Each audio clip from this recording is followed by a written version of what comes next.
conclusión, pues lo prometido es deuda. Queríamos dejar espacio suficiente para que ustedes pudieran hacer sus preguntas, sus comentarios e iniciar un diálogo ameno y también placentero. ¿Cómo está posicionado Panamá en este momento en relación a la programación educativa para romper todos estos esquemas, todos estos roles negativos que nos vienen implementando y que nos vienen diciendo desde pequeños, los cuales perjudican obviamente al ser humano cuando crece?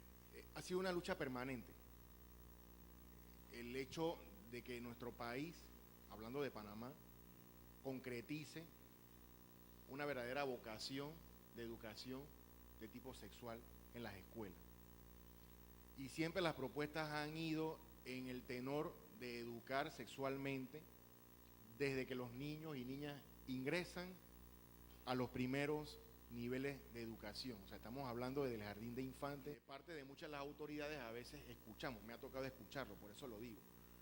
No, lo que pasa es que yo no puedo seguir educando a mis niños y niñas diciéndole, como decía Flavia, llamando las cosas por su nombre, porque van a salir por allí calientitos.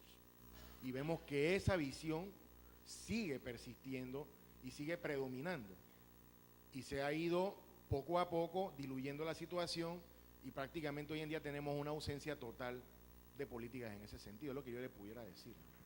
Entonces, yo tengo algunas preguntas. Dentro de una relación de conocimiento en una pareja, ¿en qué momento de ese conocimiento creen ustedes que debe de empezar a conocerse cuáles son sus partes más sensibles y más erógenas en un momento dado? 2. Cuando en una pareja hay distorsiones en las relaciones sexuales, ¿ustedes creen que el abordaje debe ir acompañado de aspectos psicológicos, de aspectos que hoy en día están muy comúnmente expresados en pastillas, en ambos?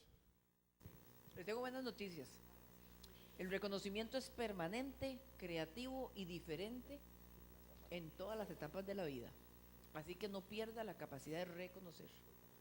Reconocer, disfrutar y vuelva a reconocer. Cuando una pareja te dice, ay, qué aburrida que estoy, qué aburrido todo, simplemente se olvidaron de explorar, jugar y galantear. ¿Se acuerdan de aquel esquema? Yo arrancaría contestándote con una pregunta. ¿Qué quieres decir con distorsiones dentro de la pareja? Porque la primera cosa que me viene en la cabeza es esa necesidad de que tenemos de normalizar la actividad sexual o las variaciones de gustos sexuales.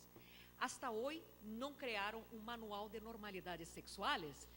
E mientras sempre que tenhamos duas pessoas adultas, responsáveis e que desfrutam das práticas, quem somos nós outros a poner o dedo e determinar lo que é anormal para o outro? Porque no momento em que eu entendo que não há uma relação de poder, porque eu não pergunto, ok, pero onde está o límite? O límite está quando há uma relação de poder, quando o prazer de uno sobrepassa o prazer do outro ou a capacidade de decisão do outro. Estamos falando de quê? Sexo com menores, estamos hablando de sexo a través de violaciones, sexo con animales. ¿Cómo uno hablaría como una persona normal con alguien que nunca ha tenido un orgasmo?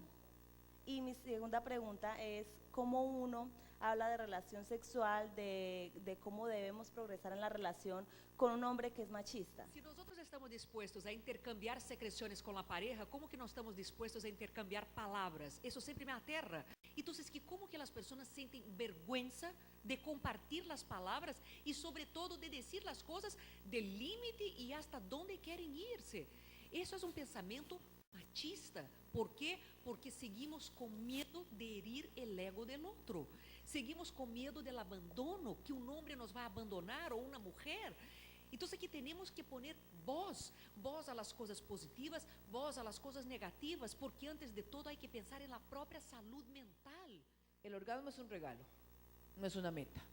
Porque todo el mundo, tengo que tener un orgasmo, póngale, que salga esa vaina, que salga, o sea, se van a desgastar.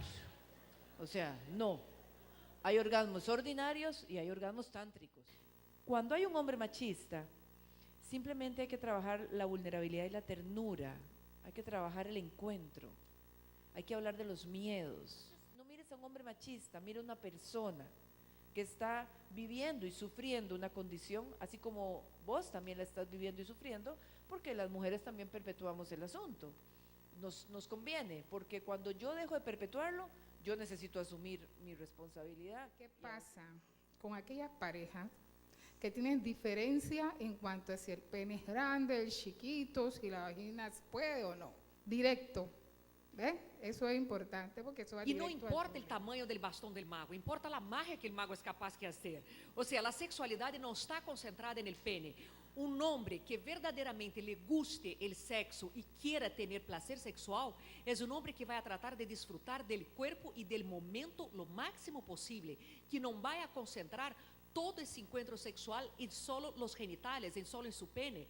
Vai a tratar de explorar todo ese grande órgano sexual. El primero, tú lo hablabas y era, mi hija tiene 3 años, hablábamos del tema de la masturbación, entonces va a la vasenilla y se roza el clítoris, entonces desde lo profesional uno no sabe que, tócate, no te toques, hay veces se toca y le dijo, bueno, tóquese rico, pero hay veces se está tocando más y le digo, ya, no más, bueno, desde ese orden de ideas quiero que me ayuden a ver cómo realmente buscamos esta solución. Y el otro tema que me preocupa y me angustia un poco es el tema aquel del reggaetón. Me voy con la chiquitica de 3 años. Vean, la energía sexual siempre protege. O sea, siempre protege en el sentido de que cuando se aumenta el deseo de estimular la energía sexual en el cuerpo, es porque necesito estabilizar una condición emocional que está pasando. Logramos ver con mayor énfasis la estimulación de los niños, es su parte de su exploración y necesita explorar porque ha recibido impactos emocionales. Eso lo va a hacer de manera espontánea y es muy saludable. Cuando esto es compulsivo, entonces yo tengo que explorar qué está pasando a nivel afectivo, o sea, cuáles son los detonantes externos. Para mí es simplemente como la calentura de la infección. Bueno, no vas a bajar la calentura, vas a atender la infección. La infección no es la masturbación.